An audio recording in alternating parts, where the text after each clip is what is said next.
Supernatural increase. Hi, everyone. Thank you for joining me. We are discussing unusual giftings. These are giftings which will facilitate the move of God in these last days, and it will be beneficial more so for our survival. Hallelujah. I've already quoted the scriptures. I'll quote them again. Ephesians chapter 3, verse 20 to 21. Mark 16, verse 17 and 18, and John 14, verse 12. Okay?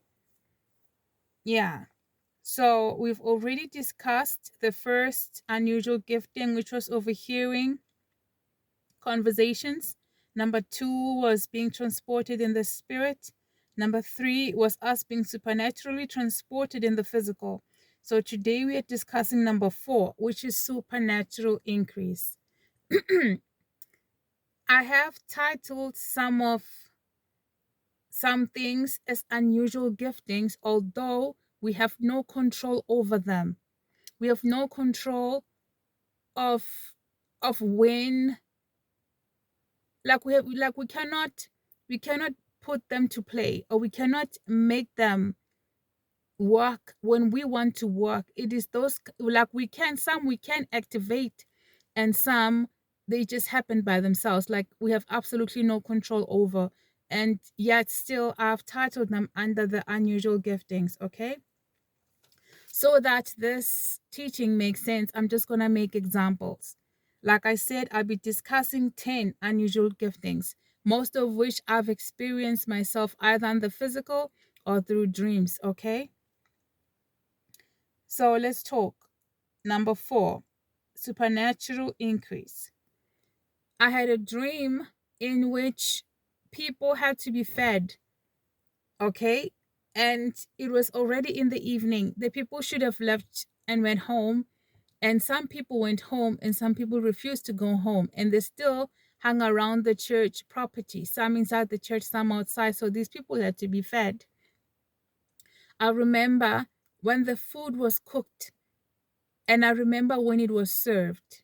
When the food was served, the first thing that I realized was that the size of the fish was wrong. The quantity was wrong, and the size of the fish was wrong. As I looked at the fish on my plate, I felt like this size is wrong. I just sat there looking at the food, like I was just surprised. I was so surprised that, first of all, it didn't make sense how that much quantity of food could come out of that pot. And it also didn't make sense how is it that the size of the fish was much bigger than the size I'd originally bought at the store. It just didn't make sense. So that was an example of God increasing. So in these last days, there is going to come a time when there will be a shortage. And the Lord is promising us that what we have seen happen in the Bible is what's going to happen for us in real life. Already, God has already communicated to many, okay, of how this increase is going to take place. So it's not going to be a matter of always having to go out there to go get food. That very little, the Lord has the ability to just bless and to increase it. And I hope this is an encouragement to people who have not had the means to stockpile, that do not be stressing yourself about it, because the Lord is still your provider. You do your best and you leave the rest to God. And I'm aware of those who have stockpiled and have eaten the stockpile. The Lord knows, and He sees your heart and He sees your situation. That very little that you have, the Lord is able to increase it. Or whatever that will be given into your hands, the Lord is able to increase it. So I just wanted to just share this word, and I know that it will be an encouragement and probably remove some weight off of someone's shoulders, like in these times when people are busy prepping and doing all sorts of things, and you might feel like you seem like you are irresponsible, because you do not have the means to. You just do your best. Even if it means your best is just you praying, that's enough, and God has got you covered. Yeah, that's basically all that I wanted to say with regards to this one. Like, it's not something we have control over. It's just a matter of just blessing the food and then Just like we bless the food and then the Lord just increases. That's all.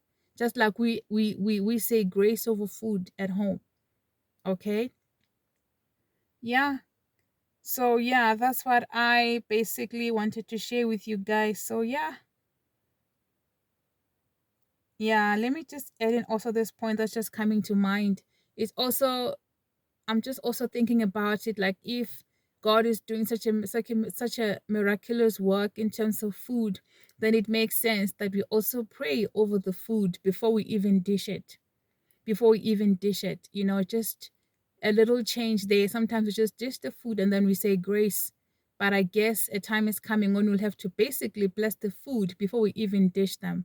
And by the time people pray over it, they'll just be praying over it for the second time. Yeah, so thank you guys. God bless.